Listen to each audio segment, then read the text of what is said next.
Pakistan business forum Kharian کے صدر وقار احمد لال اور سینئر قانون دان سید ضیاء اللہ شاہ ایڈوکیٹ نے اپنے ساتھیوں کے ہمراہ نومنتخب صدر شہباز اسلام مرزا اور ان کے مکمل پینل سے ملاقات کے لیے انتخابی دفتر کا دورہ کیا۔ ملاقات کے دوران وفد نے شہباز اسلام مرزا اور ان کی ٹیم کو کامیاب انتخاب پر مبارکباد پیش کی اور اس امید کا اظہار کیا کہ نئی قیادت تاجر برادری کو درپیش مسائل کے حل کے لیے مؤثر، منظم اور ہمہ جہت کردار ادا کرے گی۔ ذرائع کے مطابق ملاقات میں بازاروں کو درپیش انسانی مسائل، ٹیکس پالیسیوں،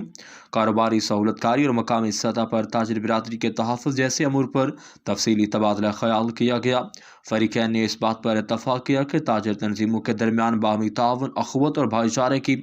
فضا قائم رکھنا وقت کی اہم ضرورت ہے۔ پاکستان بزنس فورم کے وفد نے نئی قیادت کو تاجر برادری کے اجتماعی مفادات کے لیے ہر ممکن تعاون اور مشاورت کی یقین دہانی کرائی، جبکہ نومنتخب قیادت نے بھی تمام تاجر تنظیموں کو ساتھ لے کر چلنے اور مشترکہ مسائل پر مشترکہ حکمت عملی اختیار کرنے کے عزم کا اظہار کیا۔